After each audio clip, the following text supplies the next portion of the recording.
சொல்ல முடியாத துயரத்தை அனுபவிச்சுட்டு இருந்த மனுஷன் ஆன்மா நல்லபடியாக இறந்துட்டாங்கன்னு ஒரு விதம் பார்த்தீங்கன்னா உண்மையிலே எல்லா மக்களும் ஒரு ஆத்மார்த்த ஒரு சந்தோஷம்தான் அடைஞ்சிருப்பாங்க. ஐயோ அண்ணனே அவரை நல்ல இறைவனடி சேர்த்ததுக்கு நன்றின்னு தான் எல்லாரும் உண்மையாக ஆத்மார்த்தமாக நினச்சிருப்பாங்க. அந்த வகையில் தான் நானும் வடிவேல் அவர்களுக்கு வந்து ஆரம்ப காலத்துல வந்து விஜயகாந்த் சார் வந்து ஒரு ஹெல்ப் பண்ணியிருக்கிறாரு.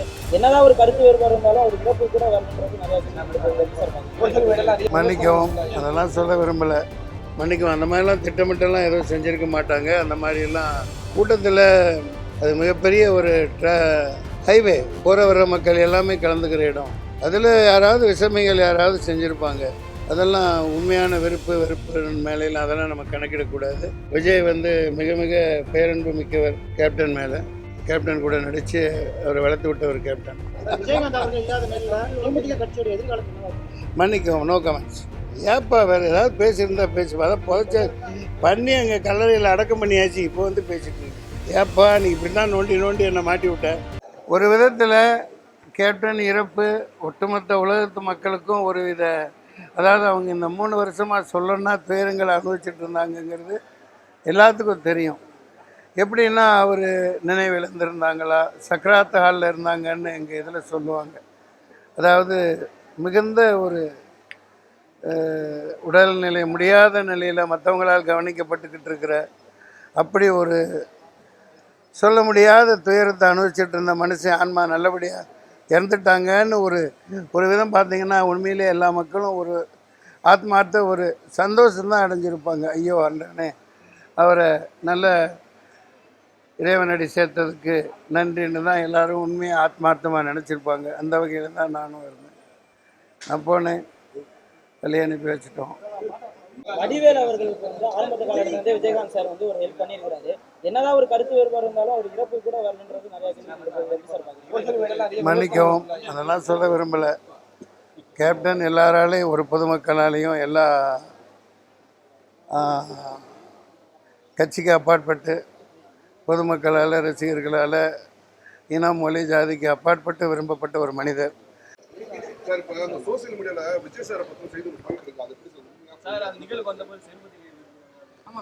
அந்த மாதிரிலாம் மன்னிக்கும் அந்த மாதிரிலாம் திட்டமிட்டெல்லாம் எதுவும் செஞ்சுருக்க மாட்டாங்க. அந்த மாதிரிலாம் கூட்டத்தில் அது மிகப்பெரிய ஒரு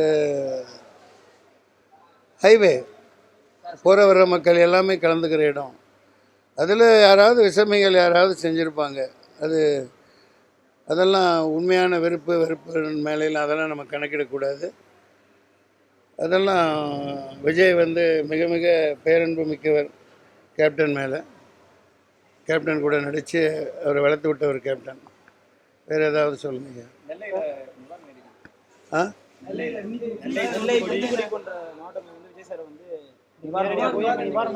பாராட்டணும், அதெல்லாம் பண்ணுறாங்க, பாராட்டணுங்க. நான் இங்கே உட்காந்துக்கிட்டு நல்லா மசாஜ் சென்டரில் உட்காந்துக்கிட்டு பேட்டி கொடுத்தா. விஜயகாந்த் அவர்கள் நடிகர் சங்கத்துக்கு நிறைய உதவிகள் பண்ணியிருக்காரு. ஆனால் அவருடைய இறுதி சடங்குக்கு பாதி நடிகர்கள் தான் கலந்துக்கிட்டாங்க, நிறைய முழு நடிகர்கள் கலந்துக்கவே இல்லை.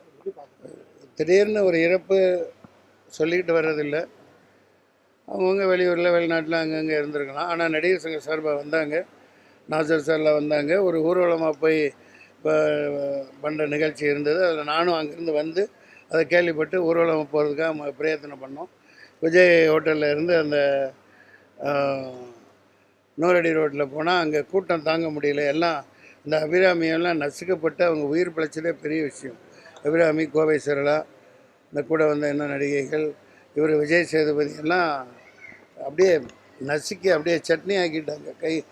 பட்டன்லாம் என்னோடய சட்டையில் எல்லாம் உடஞ்சிருச்சு, செருப்பு கிருப்பெல்லாம் எல்லாம் பிஞ்சு போச்சு. அந்தளவு கட்டுக்கடங்காத கூட்டம். அதனால் காவல்துறையாலையும் ஒன்றும் பண்ண முடியல.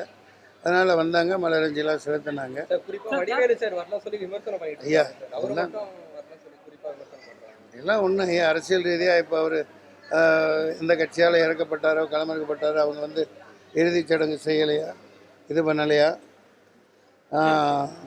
இராணுவ மரியாதையோட முதல்வர் வந்து முதல்ல கலந்துக்கிட்டாங்க. கடைசியிலையும் சரியான முறையில் வெளியே அனுப்பி வச்சாங்க. இப்போ சரக்கு படத்தை பற்றி பேசுங்க ஐயா. என்ன மக்கள் நல்லா சொன்னாங்களா, எப்படி இருக்குது படம், அதை முதல்ல போய் அப்படியே போட்டு விடுங்க. ஏக்குள்ளே ஒன்றும் இல்லையா? அப்போ அவர் முகத்தை காட்டுப்பா. ஏக்குள்ளே ஒன்றும் இல்லையே. அதாவது ஏ சர்டிஃபிகேட் கொடுத்துருக்காங்களாம், அந்த அளவுக்கு செக்ஸு கிளுகிளுப்பை காட்சிகள் இல்லையா. நீ சொல்கிற தம்பி, அவங்க கேட்க மாட்டேங்கிறாங்களே, அவங்க கொடுக்குறாங்க, நாங்கள் வெளியிட வேண்டியதாக இருக்குது, என்ன பண்ணுறது.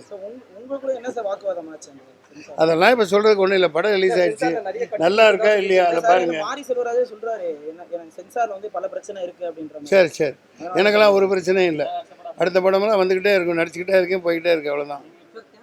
தளபதி 68 நீங்க இருக்கீங்களா சார்? தெரியாதுப்பா, எனக்கு தெரியாதுங்க. நீங்க இருக்கீங்க. ஆமாம், ஏன்னா அதை பற்றியெல்லாம் எனக்கு ஒன்று, இப்போ கதாபாத்திரம் தேவைப்பட்டால் கூப்பிட போகிறாங்க. இதுக்கப்புறம் நடிப்பு ஒன்று தான் உலகத்தில் எவ்வளோ விஷயங்கள் இருக்குது. வாங்க, முதல்ல எப்படியோ பஸ் லேட் ஆகிட போகுது, ஆடுறதுக்கு முன்னாடி போடுங்க. அதெல்லாம் இப்போ நீங்கள் தாக்கப்பூர்வமாக ஏதாவது கேளுங்க. ஏன்னா கொஞ்சம் ஜாலியாக அந்த தேட்டரில் படத்தை ரிலீஸ் பண்ணிவிட்டு ஒரு 10 நிமிஷம் நல்லா மசாஜ் பண்ணலான்னு வந்தேன். அதையும் போடுவீங்க, பொண்டாட்டிட்டு அடி வாங்கிட்டு வந்து படுத்து கிடக்குறான்னு போடுவீங்க. விஜயகாந்த் அவர்கள் இல்லாத நிலையில தேமுதிக கட்சியோட எதிர்காலம் என்னவா இருக்கும்? மன்னிக்கவும், நோ கமெண்ட்ஸ். மன்னிக்க அவர் எனக்காக என்னை வச்சு முழு கதாநாயகனை எடுத்தால் நான் நடிக்க தயார். ஒரு ரோலா கூட்டா போக மாட்டேன். இது ஒரு கேரக்டர் ரோலா கூட்டா போக மாட்டீங்க. கூப்பிட்டு ஒரு 2 கோடி 3 கோடி கிடைக்கும், அதுக்கே ஆப்பு வைக்கிற நடிகப்புன்னு பொறப்பு எடுத்துட்டா ஏதாவது நடிச்சு தான் பார்க்கணும்.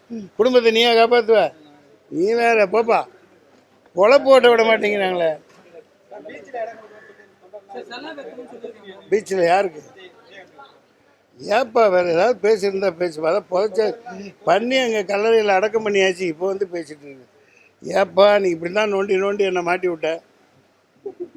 ஆமாம், அன்றைக்கி எந்த அஜானுபாவான்னு கேள்வி கேட்டது, வைரமுத்து சார் வந்து கதாநாயகிகளுக்கு முக்கியத்துவம் கொடுக்கறது இல்லைன்னு.